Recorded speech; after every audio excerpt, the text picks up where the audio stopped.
오늘 하나님께서 우리에게 주시는 말씀은 출애굽기 7장 1절로 13절 말씀이 됩니다. 우리 다 같이 성경을 찾으셔서 하나님의 말씀을 한 목소리로 같이 합독하십니다. 출애굽기 7장 1절로 13절 말씀 우리 함께 합독하십시다.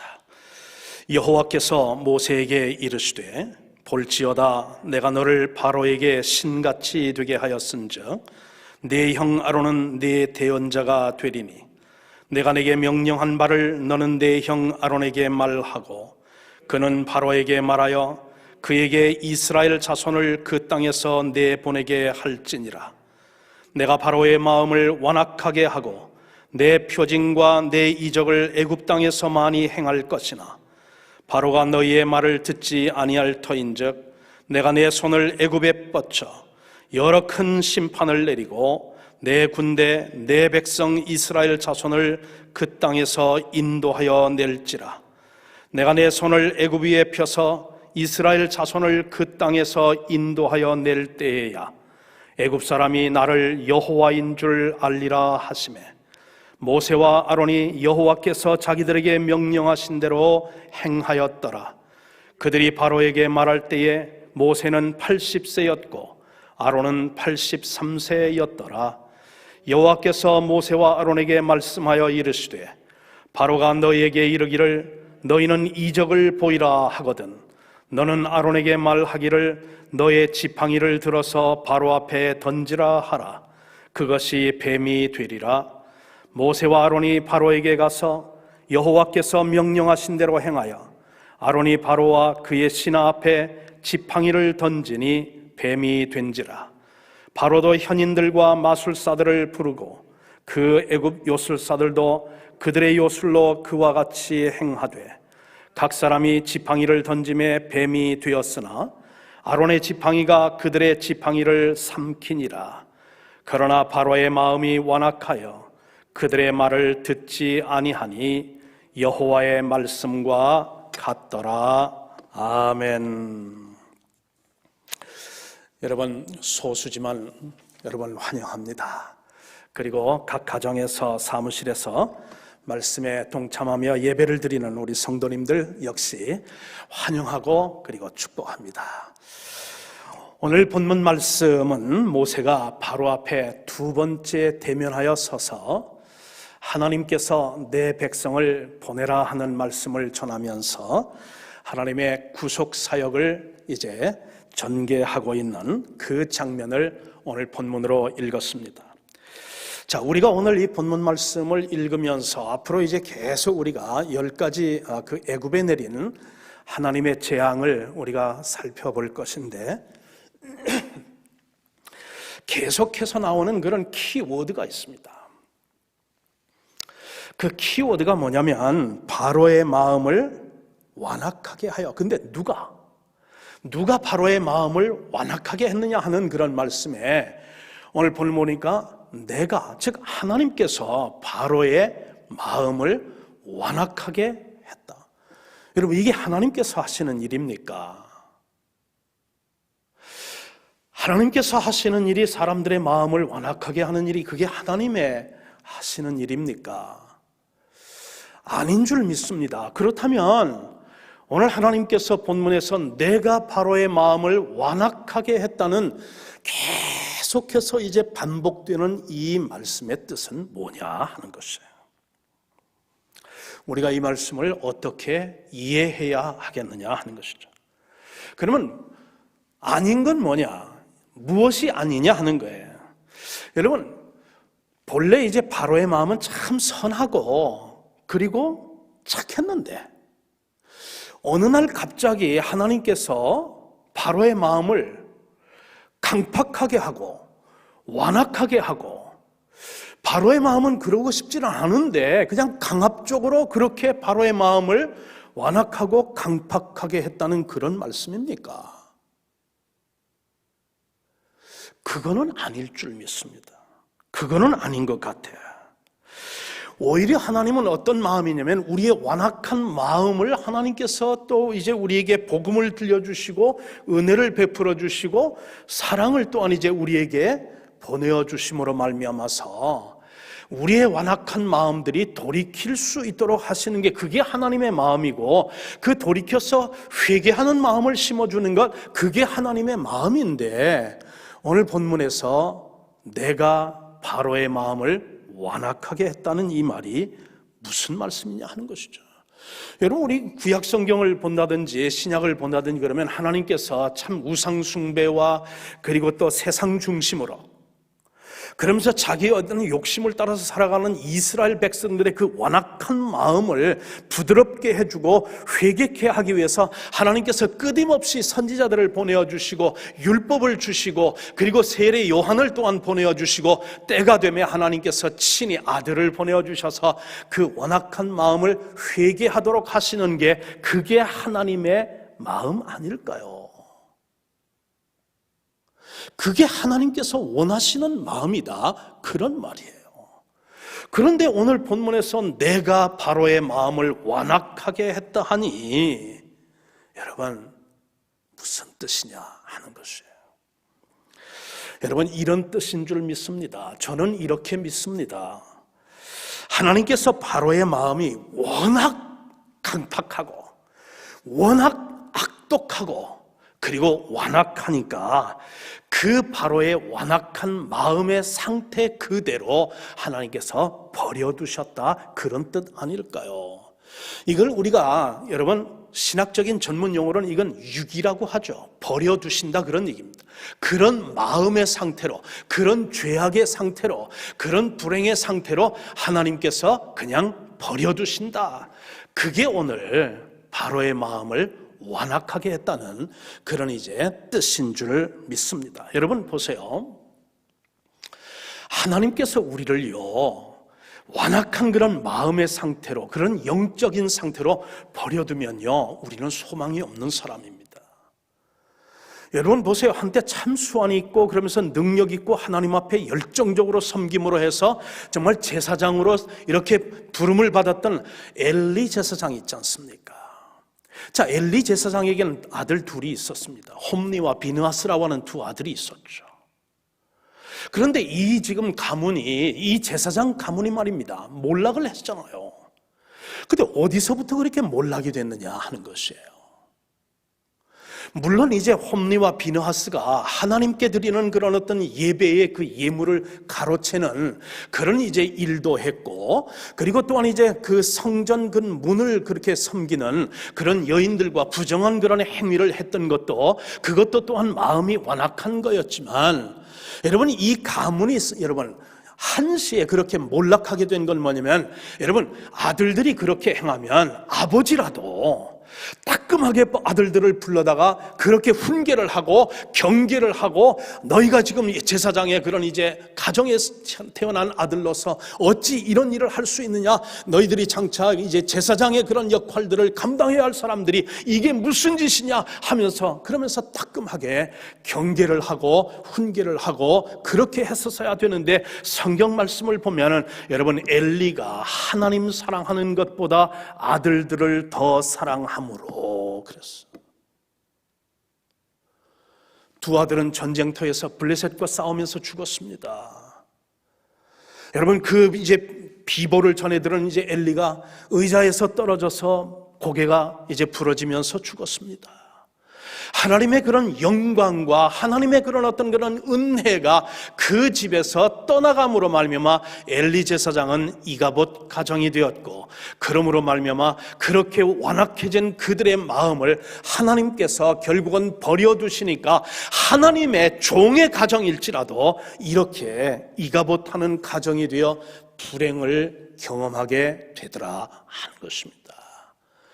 여러분 이 사건이 우리에게 주는 복음적인 감격은 뭐냐 하는 것이죠.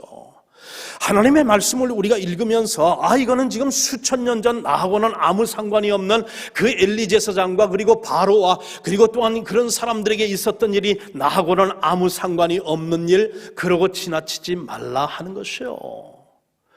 하나님의 말씀을 읽고 사건들을 우리가 접하고 그러면서 그것들을 우리가 읽고 묵상할 때에 이 말씀이 나에게 주고 우리 가정에 주고 우리 교회에 주고 우리 민족에 주는 그런 메시지는 무엇인가, 그거를 항상 우리에게 붙잡으려고 거기서 하나님의 그 음성을 들으려고 부단히 노력을 할 때에 그것이 우리에게 은혜가 되고 그것이 우리의 믿음이 성장하게 되고 그것이 바로 이제 믿음은 들음에서 난다고 하는 그런 이제 말씀인 줄 믿습니다.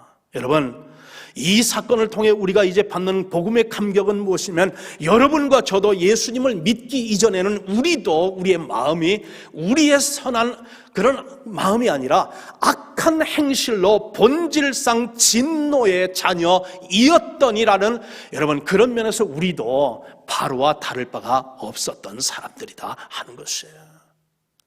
그렇게 우리도 본질상 우리 마음속에 악한 생각으로 악한 일을 행하던, 그래서 하나님의 어떤 그런 그 말씀대로라면 본질상 진노를 받아 멸망받고 심판받아 마땅한 우리였지만, 하나님께서 우리에게 말씀하여 주는데 에베소서 2장 4절에 보니 이런 말씀을 하고 있어요. 긍휼이 풍성하고 풍성하신 하나님이 우리를 사랑하신 그 큰 사랑을 인하여 허물로 죽을 우리를 그리스도와 함께 살리셨다 하는 거죠. 여러분, 하나님께서 우리를 그냥 버려두지 아니하시고 우리를 그냥 유기된 그런 상태에 버려두지 아니하시고, 하나님께서 그 사랑으로 우리에게 찾아와 복음을 듣게 하시고 그 복음을 또한 깨닫게 하시고 그 말씀으로 회개하게 하고 하나님을 영접함으로 하나님의 사랑받는 자녀, 구원받아 하나님 나라에 이를 수 있는 사람으로 우리를 이렇게 구원하여 주셨다는 이 사실이, 여러분, 이게 우리가 받은 은혜요 축복이 아니냐 하는 것이에요. 그러니 우리의 정말 하나님을 입은 믿음으로 말미암아 그렇게 우리의 행위로 된 것이 아니라 하나님의 은혜로 우리가 구원을 받았으니, 여러분, 이 하나님의 은혜와 이 긍휼하심에 감사하면서 날마다 살아가시는 우리 성도님들 되시기를 주님의 이름으로 축원합니다. 자, 오늘 밤 우리가 본문에서 두 번째 살펴볼 그런 내용은 무엇이냐면, 하나님께서 바로를 그 완악한 마음의 상태로 그냥 버려두시니까 무슨 일이 뒤따랐느냐 하는 것입니다. 그리고 그것이 우리에게 주는 현대적인 교훈은 또 무엇이냐 하는 것을 살펴보기를 원합니다. 여러분, 하나님께서 그 바로의 그런 완악한 마음대로 우리를 버려놓으니까 어떤 결과가 나타나냐면, 여러분 4절을 보니 이런 말씀이죠. 바로가 너희의 말을 듣지 아니할 터인즉. 그래서 여러분, 하나님께서 우리 완악한 마음 상태로 우리를 버려두시면 첫 번째 나타나는 게 뭐냐면, 하나님의 말씀을 들으려고도 하지 아니하고 들을 마음도 없고 들려진다고 해도 그 말씀을 기뻐하지 않고 믿지 않고 순종하지 않는 단계로 나아간다고 하는 거죠. 여러분, 그런 의미에서 여러분, 내 마음이 지금 강팍하냐 그렇지 않느냐, 내 마음이 지금 완악하냐 완악하지 않느냐, 여러분 그것을 우리가 가늠하고 테스트할 수 있는 그런 방법 하나가 무엇이냐면, 내가 하나님의 말씀을 듣는 것을 즐거워하느냐 즐거워하지 않느냐 하는, 하나님의 말씀을 묵상하는 것을 즐거워하느냐 즐거워하지 않느냐 하는 것, 하나님의 말씀이 선포되어질 때 그 말씀이 나에게 즐겁게 들려지느냐 그렇지 않느냐, 이것이 우리의 마음 상태를 가늠하는 그런 테스트인 줄 믿습니다. 여러분, 마음이 완악한 채로 버려진 바로가 제일 먼저 한 것이 뭐냐면 하나님의 말씀을 듣지 아니하였다 하는 것이에요.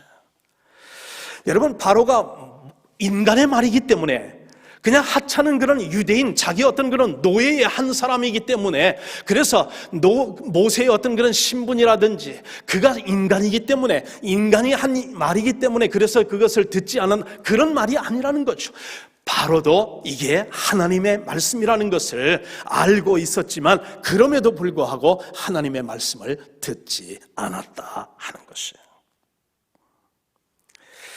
하나님의 말씀을 듣지 아니하려는 것이야말로 징계받은 자의 그것의 특성인 줄 믿습니다. 여러분 보세요. 하나님의 그런 성소에 지금 두 사람이 있습니다. 한 사람은 엘리 제사장입니다. 그리고 한 사람은 어린 사무엘입니다. 자, 똑같은 장소에 똑같은 두 사람이 있는데 하나님의 말씀과 하나님의 부르심이요 동시에 들려졌습니다. 그런데 어린 사무엘은 그 하나님의 음성을 들었습니다. 그런데 노련하고 그리고 오랫동안 하나님을 섬겼던 제사장 엘리는 하나님의 성소에 지금 퍼져나가는 하나님의 음성을 듣지를 못했다 하는 것이에요. 왜 그렇습니까? 물론 엘리의 어떤 그런 이제 나이가 많기 때문에 귀가 어두워서 못 들었다고 그렇게 우리가 생각할 수도 있겠지만 그것이 다겠느냐 하는 것이에요. 이미 하나님의 영광이 그 가문에서 떠났고 하나님께서 자기 아들을 하나님 사랑하는 것보다 더 사랑하는 그런 엘리의 그 마음 상태로 하나님께서 버려두게 되니까 예전에는 민감하게 들리던 그런 이제 하나님의 음성이 들리지를 않습니다. 예전에는 민감하게 반응하던 하나님의 어떤 그 부름에 그렇게 민감하게 반응할 수가 없어요. 무슨 얘기입니까? 하나님께서 완악한 마음 그 상태로 우리를 버려두니까 제일 먼저 나타나는 그 증거가 무엇이냐면 하나님의 말씀이 들리지를 않기 시작하더라 하는 것입니다. 이게 불행의 시작이다 하는 거예요. 여러분, 이게 지금 수천 년 전 구약시대에만 그것이 적용되는 것이 아니라 여러분과 제가 살아가고 있는 이 시대에도 동일하게 지금 역사되는 그런 영적인 원리인 줄 믿습니다. 그런데 반하여 여러분, 성경은 우리에게 말합니다. 복 있는 자의 특징은 무엇입니까? 복 있는 자의 특징은 소극적으로 적극적으로 두 가지로 나누는데 소극적으로는 어떤 것이 있습니까? 악인의 꾀를 좇지 아니하고 죄인의 길에 서지 아니하고 오만한 자의 자리에 앉지 않는 소극적인 것과 동시에 적극적인 행동이 있는데 여호와의 말씀을 즐거워하여 주의 말씀을 주야로 묵상하는 것, 하나님의 말씀을 즐거워하고 말씀을 읽는 것을 즐거워하고 말씀을 묵상하는 걸 즐거워하고 말씀이 선포되어질 때 그 말씀을 듣는 것을 즐거워하는 것, 그게 바로 복 있는 자의 특성이고 복 있는 자에게 하나님께서 주시는 축복은 뭐냐면 시냇가에 심기운 나무와 같이 시절을 쫓아 늘 푸르며 그리고 잎사귀가 마르지 아니하며 그러면서 시절을 쫓아 열매를 맺는 것, 그것이 바로 여러분 하나님의 은혜를 경험한 복 있는 사람의 특징인 줄 믿습니다. 여러분, 내 백성을 보내라, Let my people go, 그런 명령과 함께 시작된 하나님의 구원 사역에 오늘 보니까 반대 세력으로 등장하는 그런 이제 세력이 있습니다. 하나님의 구원의 역사를 그것을 좌초시키고 그것을 방해하고 회방하는 그런 이제 세력이 등장을 하는데 그게 누구냐면 애굽의 마술사라고 하는 이런 인물들입니다. 마술사들은 그들이 가진 능력으로 바로의 마음을 미혹했습니다. 미혹하였을 뿐만 아니라 하나님의 구속 사역을 방해하고 있는 모습을 오늘 우리는 성경에서 이제 찾아보게 됩니다. 여러분, 바로는 이 마술사들의 어떤 능력을 믿고서요, 그러면서 그 바로가 모세와 아론에게 어떤 그런 이제 도전을 하느냐면, 너희들이 믿는 네 하나님이 어떤 하나님인지를 내가 알기를 원하니 내 앞에서 기적을 한번 벌여보라고 그렇게 이제 도전을 합니다. 너희들이 믿는 하나님이 더 이제 센 하나님인지, 내가 믿는 하나님이 또한 더 센 하나님인지 한번 어떤 그런 이제 하나님이 더 센 하나님인지 너희들도 한번 너희들 그 능력으로 한번 기적을 베풀라 그랬습니다. 하나님 말씀 그대로 됐어요. 그런 일이 있을 거라고 하나님께서 모세와 아론에게 미리 예고해 주었어요. 그대로 되었습니다. 들어갔더니 그래서 한번 너희들 기적을 한번 베풀어 보아라. 그래서 지금 모세가 아론한테 명합니다. 아론이 또한 이제 그래서 명령받은 대로 갖고 있던 지팡이를 땅에 던집니다. 뱀으로 이제 변했습니다. 그랬더니 그 광경을 본 바로가 그까짓건 우리 마술사도 할 수 있다 그러면서 명을 내렸습니다. 그랬더니 그 요술사들이 그 가지고 있던 지팡이를 또 땅에 던졌습니다. 그랬더니 던져진 그런 지팡이 하나하나가 모두가 다 뱀으로 변했습니다. 여러분, 인간도 말입니다. 인간도 어느 정도까지는 사람을 미혹할 수 있는 능력을 발휘할 수 있다 하는 것입니다. 자, 그런데 바로 그 순간 말이죠. 바로 그 순간 놀라운 일이 발생을 했습니다. 그 놀라운 일은 뭐냐면 아론의 그 지팡이가 변한 그 뱀이 애굽의 그런 마술사들의 그런 어떤 지팡이가 변한 그 뱀들을 한 마리씩 한 마리씩 다 잡아먹었습니다. 다 삼켜버렸어요. 여러분, 이게 인간의 한계죠. 인간이 할 수 있는 것에는 한계가 있다, 그런 얘기입니다. 여러분, 그래서 출애굽기 7장 12절을 보니 이런 말씀이 있죠.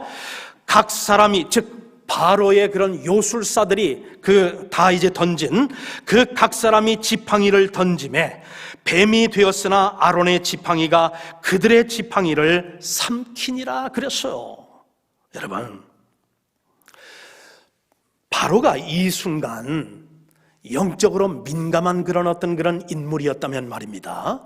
이 광경을 보고 이게 예사롭지 않은 어떤 사건이구나 해서 그래서 거기서 마음을 돌이키고 모세와 아론 앞에 무릎을 꿇고 하나님 앞에 회개하면서 자기의 죄를 이제 고백하며 회개하였으면, 여러분, 바로도 살고 이집트도 살고 그리고 또한 모든 사람이 살 터인데, 그런데 여러분, 바로가 완악한 그런 마음 상태로 하나님 앞에 버려둠을 받으니까 회개할 마음이 생기지 않고 그러면서 더욱 마음이 완악해지는 그 일로 인해서 결국은 이 사건은 어떤 사건이냐면, 즉 아론의 그런 그 지팡이가 변한 그 뱀이 요술사들의 그런 뱀을 잡아먹었다는 이 얘기는, 이거는 프리뷰입니다.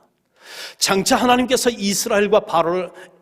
이스라엘을 어떻게 구원하시고 바로와 이집트를 어떻게 심판하실 것인지 하는 것에 대한 10가지 재앙의 그 미리 보기라는 것, 프리뷰라는 거죠.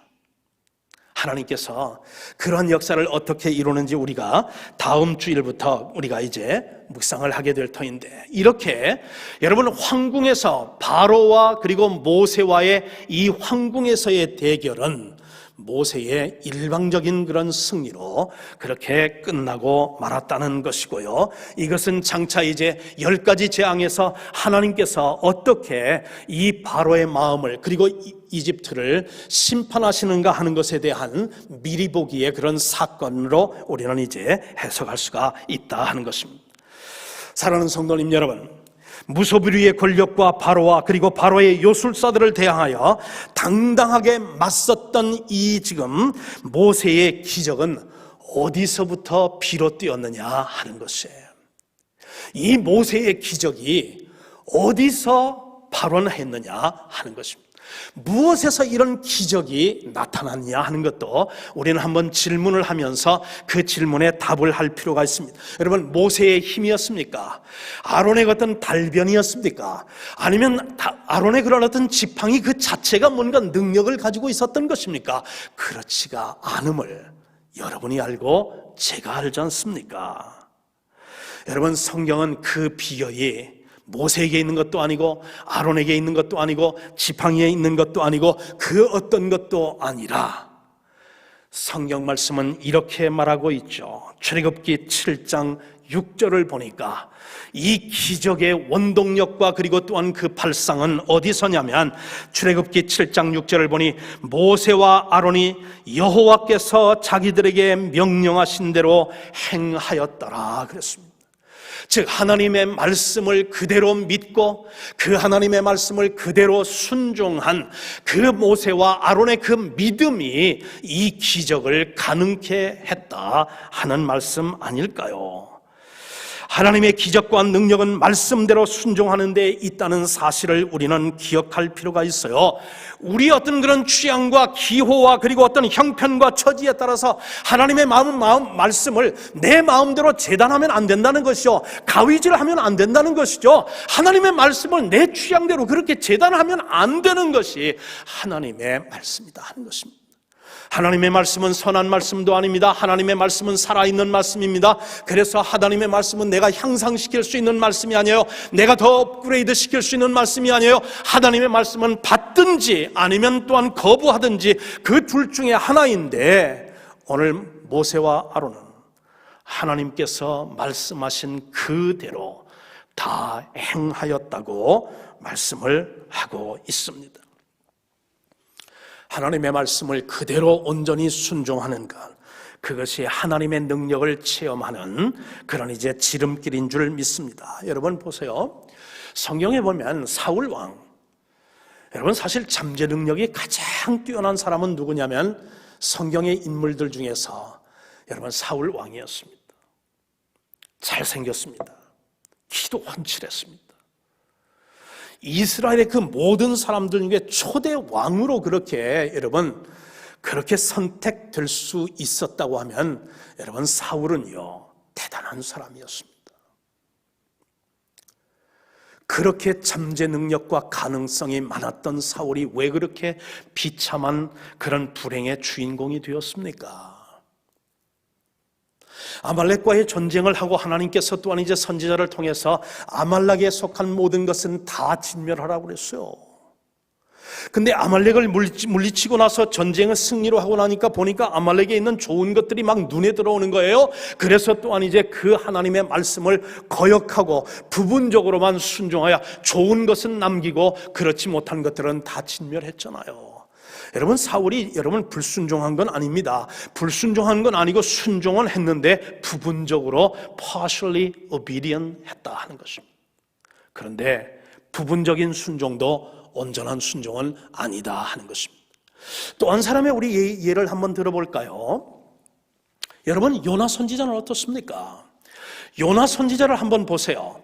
하나님께서 니느웨에 가서 하나님의 말씀을 임박한 심판의 말씀을 전하라고 했어요. 그런데 지금 요나 선지자는 자기 어떤 그런 민족적인 우월감과 그리고 감정으로 인해서 니느웨 사람들에게 가서 행여라도 말씀을 전하면 저들이 돌이켜서 회개하고 구원받을까 봐 그래서 하나님의 낯을 피하여 지금 반대 방향으로 떠나잖아요. 풍랑을 만나지 않습니까? 여러분 이 풍랑으로 인해서 여러분 요나 선지자 자체도 자신도 참 큰 그런 고통을 받았지만 여러분 그 배에 승선하고 있던 무고한 사람들이 얼마나 그들이 고통을 당했느냐 하는 것이에요. 얼마나 두려움과 고통 가운데 떨어져야만 하느냐 하는 것이죠. 배를 가볍게 하고 그래서 좀 이렇게 문어버할 수 있기 위해서 배에 있는 모든 짐들을 개인 재산들을 다 바닷가에 던져버리고 말았지 않습니까? 여러분 고통을 받았을 뿐만 아니라 엄청난 경제적인 손실까지도 미친 것이 한 사람 요나라는 사람이 하나님의 말씀을 여러분 순종하는 것을 지연시킴으로 말미암아 빚어진 불행과 손해 고통 아니었느냐 하는 것이에요. 여러분 요나가요 하나님의 말씀을 불순종한 게 아닙니다. 요나도 궁극적으로는 순종을 했어요. 그런데 요나의 순종은 지연된 순종이었다 하는 것입니다. 즉각적으로 순종해야 할 하나님의 명령을 그것을 지연시키고 자꾸 그걸 미루었기 때문에 자기도 고통을 받고 다른 사람들도 고통을 받은 것 아니냐 하는 것이죠. 여러분도 아마 신문지상이라든지 매스컴을 통해서 들으셨을 거예요. 여러분 참 가슴 아픈 일인데 정인이라는 어린아이 있지 않습니까? 태어나서 16개월 살다가 피워보지도 못하고 지금 그 꺼진 그런 이제 정인이의 그 인생 말입니다. 오늘 그동안에는 밝혀지지 않던 그런 이제 그 사건, 그 사인, 정인이가 죽은 그 사인, 그 원인이 오늘 법정에서 이제 공소되는 그런 가운데에 밝혀졌는데 사인이 뭐로 밝혀졌느냐면 췌장이 끊어져서 그 아이가 죽었다는 것 아닙니까?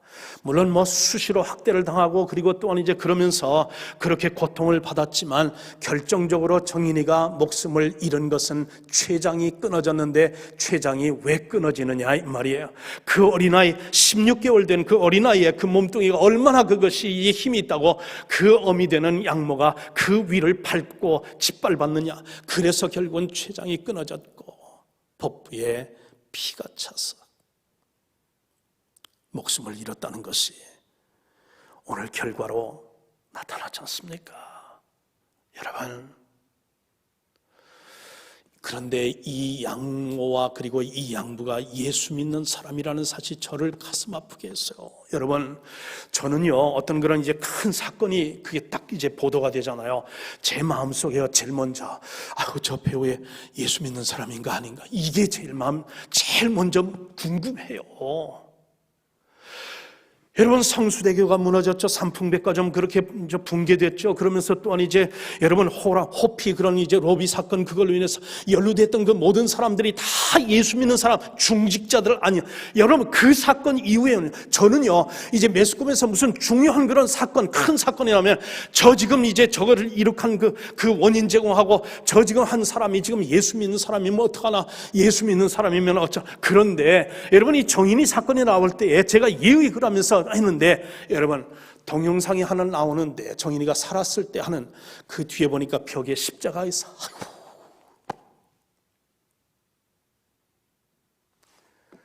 그런데 오늘 알고 보니까 이 양부와 양모가 양모가 목사의 딸이에요. 그게 제 가슴을 너무나 아프게 하는 거예요. 물론 목사도 사람입니다. 부모가 그렇게 하라고 여러분 그렇게 했겠습니까만은, 그래도 우리 예수 믿는 사람이라면 세상 사람들과는 뭔가 그래도 좀 달라야 되지 않겠습니까? 그래도 예수 믿는 사람이고 예수님의 그 사랑을 경험한 사람이면, 그리고 또한 예수를 믿되 목사의 그런 딸이라면 그래도 뭔가 세상 사람들과는 좀 달라야 되지 않겠느냐 하는 것이에요. 그런데 그런 세상 사람들의 기대를 한없이 짓밟아버리고, 그래서 예수 믿는 사람들 그들도 지금 고통을 받고 있고, 그리고 또한 정인이도 고통을 받다가 지금 세상을 떠났지만은 이 예수 믿는 사람들, 얼마나 많은 그런 선량한 예수 믿는 사람들이 이 사람들로 인해서 고통을 받는 것이냐 하는 것이에요. 그리고 얼마나 많은 그런 교회들이 예수 믿지 않는 사람들에게 비방거리가 되고 조롱거리가 되고, 그리고 또한 이제 혐오 집단으로 전락하겠느냐 하는 것이에요. 여러분, 이것이요 옛날 얘기만은 아니다 하는 것이에요. 오늘날에도 지금 똑같이 적용되는 그런 말씀이다 하는 것이에요. 우리 정신 차리고 이제 예수를 믿어야 될 줄 믿습니다. 자, 오늘 여러분 이제 다음 주일부터는 우리가 10가지 애굽에 내린 하나님의 그런 재앙들을 하나씩 이제 묵상을 하면서 그 재앙이 우리들에게 주는 현대적인 도전과 교훈이 무엇인지를 우리가 살펴보면서 그렇게 이제 하겠지만, 오늘 먼저 이 재앙이 갖고 있는 그 4가지 특성이 있습니다.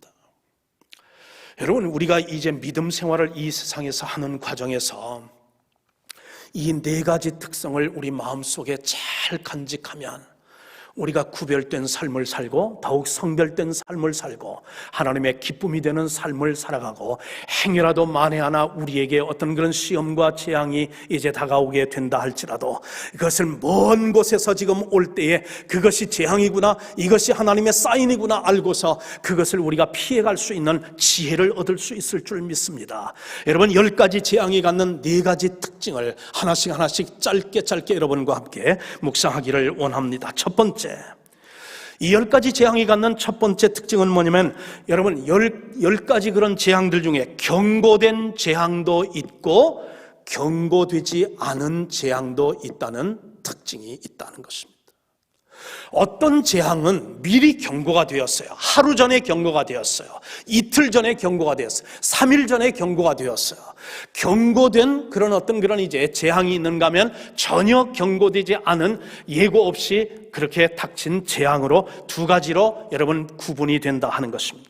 여러분, 경고된 그런 재앙에는 어떤 거냐면 피의 재앙, 이의 재앙, 독종의 재앙, 흑암의 재앙, 장자의 재앙은 미리 예고가 됐습니다. 그런가 하면 경고되지 않은, 예고되지 않은 그런 이제 재앙은 어떤 거냐면 개구리 재앙, 파리 재앙, 악질 재앙, 우박 재앙, 메뚜기 재앙 같은 이것들은요 예고 없이 갑자기 찾아왔다 하는 것입니다. 여러분, 이것이 우리에게 주는 교훈은 무엇이냐 하는 것이에요.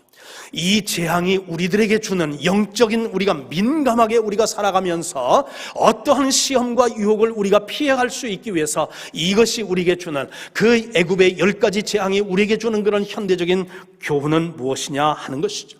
여러분, 성도의 삶에도 동일하게 그런 시험과 유혹은 동일한 경로로 찾아오게 된다 하는 것이죠. 성도의 삶에도 보면 어떤 시험과 그리고 연단은 우리에게 예고된 채에 우리에게 찾아오는 경우가 있어요. 근데 어떤 경우에는 전혀 예고 없이 느닷없이 그렇게 닥치는 그런 이제 그 시험과 유혹도 있다 하는 것입니다. 그러므로 말미암아 이런 어떤 특징 속에서 우리들이 이제 배워야 되는 건 뭐냐면 하나님의 말씀이 우리에게 주는 그런 교훈입니다. 말씀과 기도에 항상 깨어 있으라고 하는 말씀과, 그리고 또한 신랑이 언제 올지 모르기 때문에 그래서 늘 기름을 준비하라는 우리 주님의 그 말씀을 귀담아 기억할 필요가 있다 하는 것입니다. 두 번째, 이 10가지 재앙이 갖는 특징은 뭐냐면 이스라엘과 애굽이 함께 받는 그런 재앙이 있는가 하면 애굽 사람들에게만 이제 임하는 재앙이 구별이 되고 있다 하는 것입니다. 예를 들면 이스라엘 백성과 애굽 사람들이 동시에 함께 받는 그런 재앙에는 여러분 3가지가 있었습니다. 나일강이 피로 변하는 그런 이제 피해, 그리고 개구리가 나일강에서 올라와서 악취를 이제 그렇게 이제 풍기는 그런 이제 재앙이라든지, 티끌이 이로 변하는 그런 어떤 재앙은요, 이것은요 이스라엘 백성들도 그리고 애굽 사람들이 함께 받은 고통이었습니다. 그런가 하면 나머지 7가지는 구별하여 그래서 받은 온 그런 재앙인데, 이 7가지의 재앙들은 이집트 사람들에게만 임한 것입니다. 예를 들면 말이죠, 흑암이 3일 동안 이집트 사람들을 괴롭혔습니다. 그런데 여러분 출애굽기 10장 23절에 보면 3일간 고센 땅에는 빛이 있더라 그랬어요. 즉 고센 땅은 여러분 이스라엘 백성들이 살고 있는 곳이죠. 그런가 하면 여러분 우박의 그런 어떤 재앙을 보게 되면 여러분 출애굽기 9장 26절에 이런 말씀이 있어요. 이스라엘 자손들이 있는 그곳 고센 땅에는 우박이 없었더라 하는 것입니다. 그래서 두 번째 그런 특징은, 어떤 재앙은 여러분 애굽 사람들과 이스라엘 백성들이 동시에 함께 받는 것과, 그리고 또한 이제 이스라엘 백성들은 그 고통에서 제외되는 그런 이제 재앙도 있는데, 여러분 이 죄악된 세상에서 우리가 살면서 예수 믿는 사람이든 믿지 않는 사람이든 공의받는 그런 고통들도 있죠. 우리가 지금 경험하고 있는 이 코로나, 여러분 이 전염병, 이것으로 말미암아 예수 믿는 사람들은 여러분 확진 안 되나요?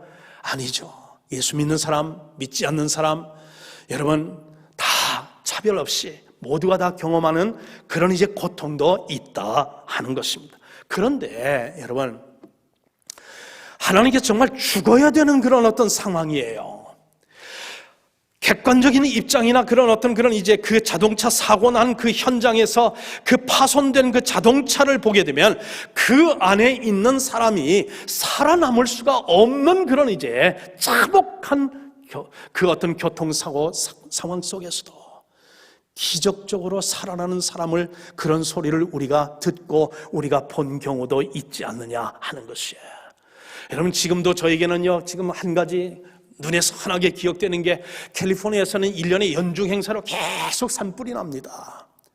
그런데 어느 해에 큰 산불로 인해서 그냥 비싼 그런 이제 산에, 그 할리우드 있는 그쪽에 비싼 집들이 그냥 다 전소가 되었어요. 근데 말이죠, 화마가 지나간 그런 어떤 그곳에 건물 하나가 딱 서 있는데, 기적이죠, 기적.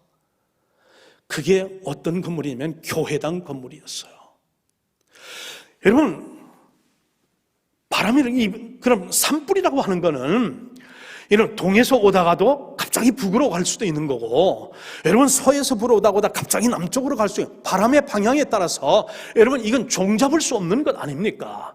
그런데 그 교회당, 우뚝 서 있는 교회당 그 주변에 있는 모든 그런 건물들은 완전히 전소가 되었는데, 교회당 하나는, 지붕 하나, 여러분 그것이 타지 않고 우뚝 섰다는 거, 그건 하나님의 뭔가 사인이 아닌가, 그것을 보는 순간 얼마나 제가 감동을 받고 하나님의 역사였구나, 그렇게 저는 혼자 받아들였다 하는 것입니다. 여러분, 세 번째 특징이 뭡니까?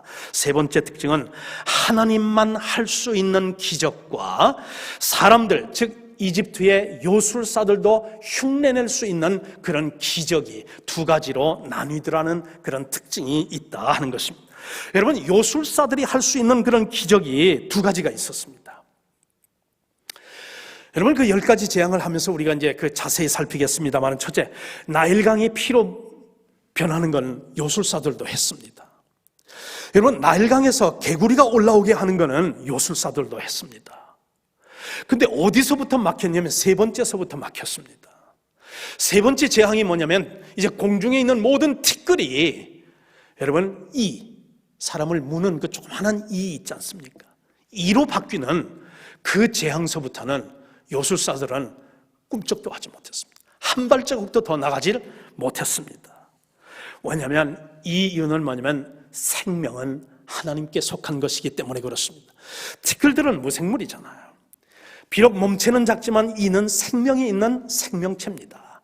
즉 생명이 있는 것은 요술사들은 흉내를 낼 수 없고, 이 생명은 하나님만 할 수 있는 이고, 이 생명의 영역은 하나님만 할 수 있는 영역이기 때문에 그렇다 하는 것입니다. 그런 의미에서 여러분, 저는요, 여러분, 과학의 어떤 이름으로도 아니면 의술의 발달의 어떤 그런 이제 명목으로도 인류의 삶의 질을 높인다는 어떠한 그런 미명으로도 인간의 과학이, 기술이, 그리고 문화와 어떤 것이 경제적인 이유가 하나님의 영역, 즉 생명의 영역, 그 하나님의 영역인 생명의 영역을 터치하고 그것을 침범하는 순간 그것은 우리에게 혜택이 아니라 그것은 우리에게 재앙이 다가온다는 사실을 우리는 기억할 필요가 있겠다 하는 것입니다. 마지막으로 우리가 묵상할 것은 뭐냐면 이 10가지 재앙을 우리가 낱낱이 자세히 보면 먼 곳에서부터 가까운 곳으로 다가온다는 그런 특징이 있다 하는 것입니다. 자, 여러분, 바로의 입장에서 본다고 하면 나일강이 피로 변한다? 상관없었습니다. 나일강에서 여러분, 거기서 개구리가 올라온다? 상관이 없었어요. 왜냐하면 나일강에서는 먼 곳에 있었고, 그리고 황궁 안에는 이제 비축된 그런 이제 여러 가지 그런 비상식량이라든지 그런 이제 마실 물들이 수도 없이 많이 비축되어 있었기 때문에 나일강이 피로 변하고 개구리가 올라온들 해서 여러분, 바로하고는 아무 상관이 없고 생명의 안전과 위협을 받을 이유가 아무것도 없었다 하는 것입니다. 그런데 여러분, 이 재앙이 점점 가면서 바로가 자기의 신변의 안전과 재산의 그런 어떤 그런 위협과 그리고 나아가서는 생명의 위협을 받는 그런 재앙들로 점점 바로에게 가까이 다가오고 있다는 사실을 우리는 발견하게 된다 하는 것입니다. 여러분, 이게요, 하나님의 방법입니다. 하나님이 어느 날 갑자기요 우리의 생명을 거두시거나 그러는 일은 없습니다. 먼 곳에서부터 점점 가까이 옵니다. 하나님께서 참으십니다. 하나님께서 회개할 기회를 주십니다.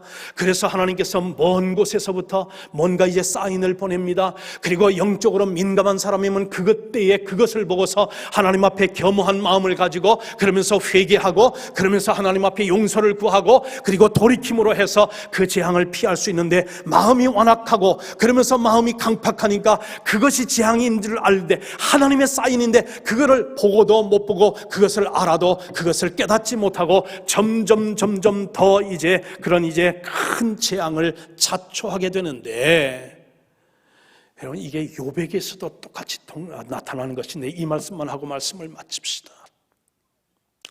여러분, 욥기 1장을 한번 보십시오. 면밀하게 여러분께서 읽어보시고 묵상해 보십시오. 욥이 물론 하나님 앞에 무슨 잘못을 저질렀고 죄를 지었기 때문에 이런 재앙이 그 가정에 임한 건 아니고, 이것은 죄의 어떤 자잘못이 아니라 사탄의 어떤 시기와 질투였다는 걸 여러분이 알고 제가 압니다만, 그러나 그 패턴, 그 재앙이 오는 그 패턴을 보게 되면 먼 곳에서부터 점점 가까이 오는 것을 볼 수가 있어요. 하루는 이제 종이 달려옵니다. 그러면서 스바 사람들이 와서 소와 나귀를 그렇게 이제 또한 이제 그걸 데려갔다고 하는 것이고, 그리고 종들을 칼로 죽였다는, 그래서 나만 남아서 왔습니다, 그렇게 보고합니다.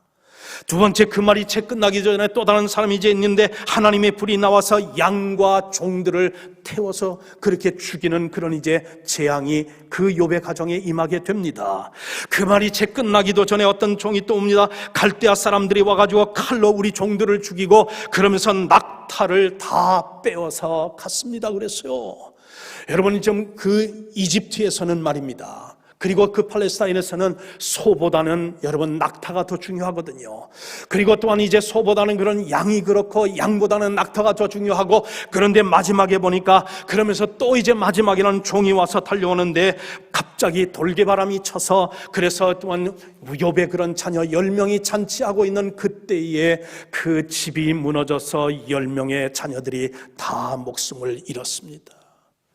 먼 곳에서 점점 가까이 오는 것, 하나님은 그래서 우리들에게 참으십니다. 오래 참으세요. 회개할 기회를 주세요. 돌이킬 수 있는 그런 이제 기회를 주십니다. 그럼에도 불구하고 마음이 완악하여지고 그리고 돌이키지 못하게 되면 그것이 우리에게 점점 더 큰 재앙으로, 그리고 시험과 유혹으로 다가온다는 사실이 구약과 신약이 우리에게 증거해주는 하나님의 진리의 모습이다 하는 것입니다. 사랑하는 성도 여러분, 우리도 본질상 진노의 자녀였지만 하나님의 은혜로 우리를 구원받았으니, 여러분, 이 구원받은 은혜에 감사하면서 늘 말씀과 기도 가운데 깨어 기름을 준비하면서 정말 우리는 구별된 삶을 통해서, 우리를 통해서 하나님께서 영광을 거두시는 그런 삶을 우리가 살아낼지언정 우리로 인해서 하나님의 영광이 가리워지는 일은 없어야 되지 않겠습니까? 영적으로 늘 깨어 계셔서 말씀 묵상하고 기도로 깨어 하나님 앞에 영광 돌리는 그런 삶을 사시고 하나님 앞에 향기를 바라는 우리 성도들 다 되시기를 주님의 이름으로 간절히 축복합니다.